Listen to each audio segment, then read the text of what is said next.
안녕하세요. 네 번째 과제 회로 소작값 예측을 발표하게 된 조혜란입니다. 먼저 이 과제는 크게 세 단계로 나누어져 있습니다. 먼저 적절한 회로를 선택한 뒤에 회로 시뮬레이션 툴인 NGSPICE를 사용해서 RLC 같은 회로 성분값을 바꿔가면서 데이터를 저장합니다. 마지막으로 저장된 데이터셋을 이용해서 수업 시간에 배웠던 선형 회귀와 다층 퍼세트롯 모델을 학습해서 거꾸로 원래의 회로 성분을 예측해 보는 것입니다. 먼저 제가 선택한 회로 소개를 드리겠습니다. 이 회로는 FET가 외부 노이즈에 민감하게 반응하지 않도록 게이트 단자에 RC 필터를 단 것입니다. RC 필터는 대표적인 로우 패스 필터로 저주파 성분에는 영향을 주지 않고 고주파 성분인 노이즈는 제거할 수 있어서 회로 설계에서 유용하게 쓰이고 있습니다. 또 FET는 스위치 역할을 하는데 NMOS 기준으로 게이트에 0V, 즉 로우 전압이 가해지면 이렇게 오프 상태가 되어서 전류가 흐르지 않습니다. 그런데 게이트에 5V 전압이 걸리게 되면 소자가 온되어서 드레인에서 소스로 전류가 흐르게 됩니다. 결국 이렇게 스위치 역할을 하는 FET 소자의 게이트단에 RC 필터를 달게 되면 노이즈가 제거된 신호를 입력으로 받게 되므로 노이즈에 의해서 원치 않는 상황에서 막 켜지는 경우가 사라지게 되어 더 안정적인 스위칭 성능을 가지게 된다고 할 수 있습니다. 저는 이 회로에 이렇게 사각 펄스를 인풋으로 주었고 R1, R2, C1 모스의 채널 폭을 바꿔가면서 이 노드의 아웃풋을 관찰하였습니다. 각 독립 변수의 상관관계를 분석할 때 상관계수가 0인 예시도 보면 좋을 것 같다고 생각해서 했었는데 여기서는 FET의 폭이 0의 상관관계를 가질 것으로 예측하였습니다. 수업 시간에 배웠듯이 회로에 이렇게 0번부터 3번까지의 노드를 지정해서 R1은 노드 1번과 2번 사이에 있으므로 R1, 1번, 2번, 그 다음에 500옴 이런 식으로 코드를 작성하였습니다. 저는 총 두 가지의 코드를 짰는데 코드 1번은 변수를 하나씩만 변화시켜서 각 변수가 출력 전압에 독립적으로 어떻게 영향을 미치는지 확인하기 위함이고 코드 2는 동시에 여러 변수를 변화시키면서 복합적인 영향을 가진 학습용 데이터셋을 추출하기 위함입니다. 먼저 코드 1 분석입니다. 이렇게 R2C1 M1-W는 그대로 두고 R1만 ABCD로 변화시킨 뒤 다시 R1을 고정시켜 놓고 R2를 ABCD 이런 식으로 변화시켰습니다. 결국 이렇게 독립적인 영향을 볼 수 있도록 그 코드를 구성하였습니다.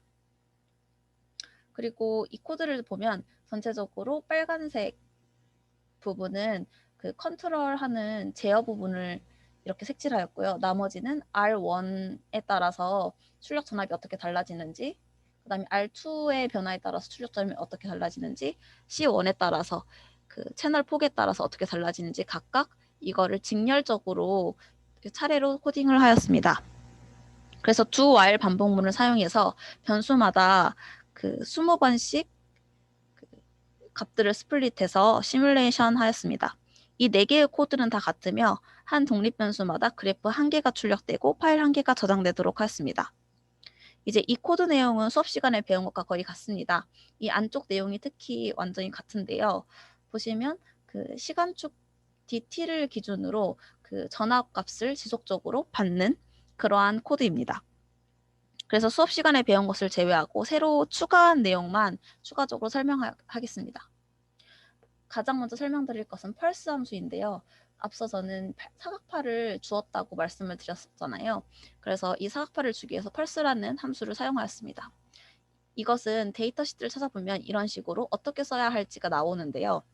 0V에서 시작해서 지금 10V까지 펄스를 주는데 딜레이 타임은 0으로 줬고 라이즈 타임도 0으로 줬고 펄 타임도 0으로 줬습니다. 이때 펄스의 폭은 5세컨드, 그 다음에 전체적인 주기는 10세컨드 해서 총 이러한 개형을 가지는 파형을 인풋으로 넣어 주었습니다. 다음으로 저는 모스 디바이스도 사용하였는데요. 모스 소자를 정의해주기 위해서 .모델 n1 nmos라는 명령어로 객체를 새로 만들었습니다. 그 다음으로 m1이라는 이름을 가진 nmos를 회로에 생성시켰습니다. 이때 주의할 점은 드레인 게이트 소스 바디 순서대로 이 순서대로 노드를 적어야 한다는 것이고, 이렇게 미리 짜놓은 회로를 보고 하였습니다. 또 뒤에 파라미터 값도 지정할 수 있었는데 저는 채널 길이 2 마이크로미터, 채널 폭 50 마이크로미터로 설정하였습니다. 마지막으로 저희가 소자값을 바꿔줄 때 alter라는 명령어를 썼었는데, R이나 C는 이와 같이 골뱅이 없이 alter R1, start R1 이런 식으로 골뱅이 없이 썼었는데, 그 소자의 파라미터에 접근할 때는 이렇게 항상 골뱅이를 써줘야지 에러가 나지 않습니다. 그래서 이런 식으로 총 4개의 변수를 각각 달리했을 때 각각의 그래프 4개를 뽑아보았습니다. 각 그래프에서 V1이 가장 작은 변수를 가질 때이고 20으로 갈수록 변수가 점점 더 커질 때의 그래프입니다. 예를 들어서 V1은 R 값으로 친다면 100옴일 때, V20은 20K 옴일 때 이런 식으로 점점 증가하는 방향입니다. 그래서 그 R1에 따른 변화를 관찰한 결과는 다음과 같습니다. R1이 커질수록 아웃풋 펄스의 최대 전압값이 낮아지는 것을 확인할 수 있었는데요. 이는 R2와의 전압 분배 효과 때문입니다. 또한 라이징 타임은 점점 커지는 것을 볼 수 있는데요. 점점 오른쪽으로 좀 더 늦게 켜지는 것을 볼 수 있습니다. 이것은 여기를 보시면 RC 필터에서 시정수는 R 곱하기 C인데 R이 커지면서 시정수도 같이 커져서 이제 라이징 타임도 커지는 것으로 해석이 됩니다. R1과 반대로 R2는 커질수록 아웃풋 펄스의 최대 전압값이 커지는데 이 역시 전압 분배 효과 때문입니다. 라이징 타임은 R1과 마찬가지로 비례해서 증가하는 것을 볼 수 있습니다. 이는 병렬 RC 회로에서도 시정수는 R 곱하기 C이기 때문입니다. 하지만 C1은 커져도 최대 전압값은 변화가 없습니다. 그러나 시정수가 바뀌면서 라이징 타임이 급격히 변화하고 C1이 매우 클 경우에는 파형이 아예 이렇게 찌그러져 버리는 것을 볼 수 있습니다. FET의 폭을 변화시켰을 때는 예상했던 대로 출력 전압 파형의 변화가 없었습니다. FET의 등가이로에서 게이트와 소스 사이에 리키지 성분이 없다면 게이트와 소스 사이는 오픈이 되어 있습니다. 따라서 FET 내부 파라미터를 아무리 바꿔도 게이트 전압을 바꿀 수 없습니다. 결국 이러한 그래프들을 보고 독립 변수에 따라서 달라지는 그 종속 변수는 라이징 타임과 맥스 볼티지임을 알 수 있었습니다. 그래서 추후에 주피터 노트북에서 그 데이터 후처리를 할 때도 이 두 가지를 종속 변수로 사용해야겠다고 생각했습니다. 그리고 그 맥스 볼티지 값을 추출을 하고 이 맥스 볼티지 값이 될 때까지의 시간을 라이징 타임으로 해서 추출해야겠다고 이때 생각을 하였습니다. 다음으로 이제 실제로 제가 주피터 노트북에서 그 데이터셋으로 활용을 할 머신러닝 할 때 데이터셋으로 활용을 할 NGSpice 코드를 분석해 보겠습니다. 이렇게 R1이 A부터 D까지 달라진 후 다시 처음으로 돌아가 또다시 A부터 D까지 달라집니다. 이때 R2도 값이 달라집니다. 이렇게 동시에 값들이 변화됨으로써 값들이 복합적으로 출력 전압에 영향을 미치도록 하였습니다. 이렇게 해야 좀 더 정확한 학습이 가능할 것으로 생각하였습니다. 이를 위해선 반복문을 앞에서처럼 직렬적으로 나열하지 않고 포문을 중첩해야 했습니다. 예를 들어 맨 처음 K가 0이고 L이 0인 상황에서 L이 반복문을 이렇게 4번 다 돌아서 이 AND와 만나면 다시 K의 반복문 시작점으로 가겠죠? 그럴 때 K는 1이 됩니다. 그런데 이 K가 1이 될 때 L 안으로 다시 들어가려고 하는데 L은 이미 4가 돼버렸으므로 들어갈 수 없겠죠. 그래서 L을 다시 0으로 리셋시켜주고 다시 또다시 4번씩 돌게 만들었습니다. 이런 식으로 4번 반복적으로 IJKL이 가질 수 있는 모든 조합들을 만들면 총 데이터셋은 4의 4승이므로 256개의 데이터가 나오게 됩니다. 그래서 원래 더 많이 하려고 했는데 중첩 포문을 돌다 보면 시간이 너무 많이 걸려서 시간상의 문제 때문에 4개 정도로 타협을 하였습니다.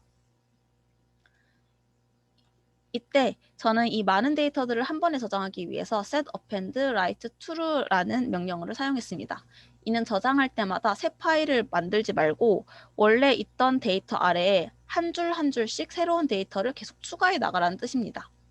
또 저희가 기존에 배운 것은 write 명령어였는데 write 명령어를 가지고 주피터 노트북에서 이 데이터를 불러오려고 하다 보니 위에 있는 이 필요 없는 줄글들, 이런 헤더들 때문에 데이터 가공이 힘들었습니다. 그래서 그 유저 매뉴얼을 찾아본 결과 그 write data라는 함수를 발견해서 이 함수를 사용하게 되었습니다. 이것은 그 다른 글씨 없이 값들만 딱딱 표 형태로 정리되어 있는 함수입니다. 그래서 사용법은 다음과 같습니다. write data 쓴 다음에 내가 원하는 파일명을 쓰고 그 다음에 원하는 변수들을 차례대로 쓰면은 차례대로 temp r1, temp r2, temp c3, m1-w 이런 식으로 차례대로 출력이 됩니다. 마찬가지로 그 출력 전압, 노드2의 출력 전압 역시 이런 식으로 저장시켰습니다. 결국 총 2개의 파일이 저장되도록 하였습니다. 이 파일은 그 변화시킨 파라미터들을 담은 파일이고 이 아웃풋 파일은 그 출력 결과값을 담은 파일입니다.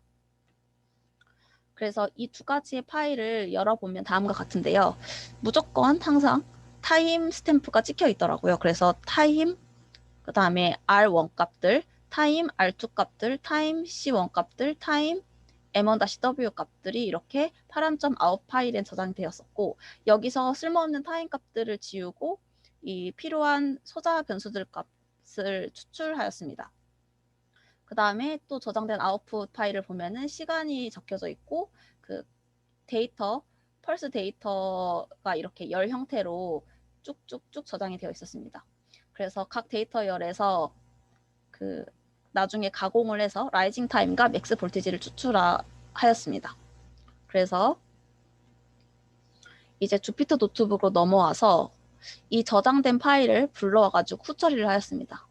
먼저 그 저장된 output.out 파일을 불러와서 필요 없는 시간 성분들을 드롭 함수로 드롭하였습니다. 그 다음으로 얘를 트랜스포즈 한 후 이렇게 x축은 인덱스는 그 시간이 들어가도록 만들었습니다. 그리고 각각의 데이터들은 아까 말씀드렸듯이 4의 4승계이므로 256개, 총 그 256개의 컬럼이 생성되어 있음을 확인할 수 있습니다. 전체 가공된 데이터를 플롯을 한번 해봤더니 라이징 타임과 맥스 볼티지가 매우 다양한 결과 그래프들임을 다시 한번 확인할 수 있었습니다. 최대 전압값을 뽑아내기 위해서 각 열에서 최대값을 뽑아내어 맥스 v라는 이름의 데이터 프레임으로 새로 저장하였고 그때의 인덱스 값, 그러니까 그때의 시간이 라이징 타임이 되기 때문에 맥스 t라는 이름으로 저장을 하였습니다. 이렇게 아웃풋 파일의 데이터 가공을 마무리하고 파람 파일을 불러와서 마찬가지로 필요 없는 시간 성분들을 전부 다 없앴습니다. 그리고 앞서 저장한 맥스 v와 라이징 t 데이터를 붙여서 그 최종적으로 이와 같은 형태의 데이터셋을 완성시킬 수 있었습니다. 말씀드렸듯이 그 데이터 개수가 256개이므로 256 로우를 가지고 있는 것을 확인할 수 있었습니다. 그리고 이 네 가지는 그 독립 변수, 이 두 가지는 그 종속 변수입니다. 다음으로 각 값들을 0부터 1까지로 스케일링 해주는 민맥스 스케일러로 전처리를 해주었습니다. 박스 플롯을 해보니까 아웃라이어 없이 깔끔한 것을 확인할 수 있습니다. 피어슨 방식으로 각 변수들과 상관관계를 추출해보니 앞서 엔지스파이스에서 그래프에서 분석했듯이 최대 전압값은 R1과 매우 강한 음의 상관관계를 가지고 있었고 R2와는 양의 상관관계를 보였습니다. 그런데 나머지 R은 상관이 없었습니다. 라이징 타임은 R1, R2, C1 모두와 상관이 있었고 특히 C1과 가장 강한 상관도를 보였습니다. 또 예상했던 대로 FAT의 위스는 맥스 그 최대 전압값과 라이징 타임 모두에 그 아무런 영향을 미치지 않았습니다. 다음으로 트레인 테스트 스플릿 라이브러리를 사용해서 전체 데이터셋을 랜덤하게 선택해서 70%를 학습용, 30%를 예측용으로 만들었습니다. 선형 회귀 모델은 다음과 같은 선형식을 기반으로 하고 있으며 실제 값과의 오차가 작아지는 방향으로 회귀합니다. 즉, 이 베타라고 표현되어 있는 개수들을 찾아내어서 식을 완성시키는 방식으로 학습합니다.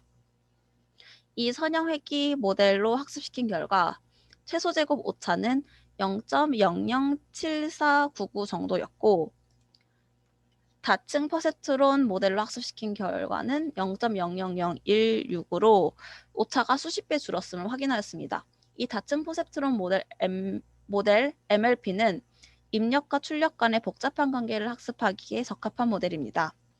이 출력 간의 관계가 선형적일 거라고 가정하는 앞서 설명드렸던 리니어 레그레션과는 다릅니다. 히든 레이어를 통해서 더 복잡한 관계 학습이 가능하고, 결과값과 실제값이 허용오차 이내가 되도록 백프로파게이션 시켜서 각 층에서 가중치를 업데이트해가지고 찾아내는 방식입니다. 이때 저는 종속 변수가 2개였기 때문에 각각의 종속 변수별 오차는 얼마일까 궁금해서 이제 뒤에 low values라는 명령어를 추가해서 나타내어 봤습니다. 그 결과 보시면 그 맥스 볼티지보다 라이징 타임의 학습 오차가 아주 조금 더 크다는 것을 확인할 수 있었습니다. 학습 모델로 예측한 맥스 V 라이징 T 데이터와 NGSPICE로 얻은 데이터 사이 관계를 이 그래프에 나타냈습니다. 선형 회귀 모델보다 신경망 모델이 훨씬 더 적은 오차를 보여주는 것을 확인할 수 있었습니다. 이번엔 거꾸로 맥스 V 라이징 T 데이터를 학습시켜서 소자 파라미터를 추출해 보았습니다. 인풋과 아웃풋을 바꾼 것이지요. 앞서 사용한 함수들의 인풋과 아웃풋을 반대로 넣어주었더니 추출한 아웃풋 파라미터가 4개가 되어서 인풋에 비해서 너무 많다 보니까 정확도가 많이 떨어졌습니다. 선형 회귀 모델은 0.0676 정도, 신경망 모델은 0.0615의 오차를 보였고, 그래도 미세하게 신경망 모델의 오차가 조금 더 작았습니다. 이번에도 학습 모델로 예측한 맥스V 라이징 T 데이터 이 Y축과 그 다음에 NGSPICE로 얻은 실제 데이터인 X축 사이의 관계를 이렇게 그래프로 나타냈습니다. X축인 액츄얼 밸류가 이렇게 4가지 집단으로 나눠서 보이는 이유는 NGSPICE에서 파라미터를 스플릿할 때 각각 4가지씩으로 나누어서 데이터셋으로 만들었기 때문입니다. 예를 들어 X축이 R이면 시뮬레이션을 100옴 한 번, 200옴 한 번, 400옴, 300옴 한 번, 400옴 한 번 이런 식으로 4가지 경우를 하였기 때문에 X축 데이터 포인트가 4개밖에 없는 것입니다. 인풋과 아웃풋을 바꿔 원래의 소자 변수를 역산해 보니 정확도는 많이 떨어졌지만 그래도 전체적인 개형은 들어맞는 것을 확인할 수 있습니다. 이렇게 올라가는 이런 개형이 전체적으로 맞는 것을 확인할 수 있었는데, 하지만 마지막 파라미터인 채널의 폭 경우에 그래프 개형이 아예 맞지 않고 이렇게 올라가는 개형이 아예 맞지 않는 것을 볼 수 있습니다. 이는 앞에 상관관계 히트맵에서 보았듯이 이 파라미터가 결과값에 상관이 없기 때문입니다. 그래서 이것은 예측할 수 없습니다. 이 과제를 통해서 NGSPICE 시뮬레이션을 해보았고, 독립변수와 종속변수를 바꿔가면서 학습시켜서 값을 예측해 볼 수 있어서 많은 도움이 되었습니다. 이상으로 발표 마치겠습니다. 감사합니다.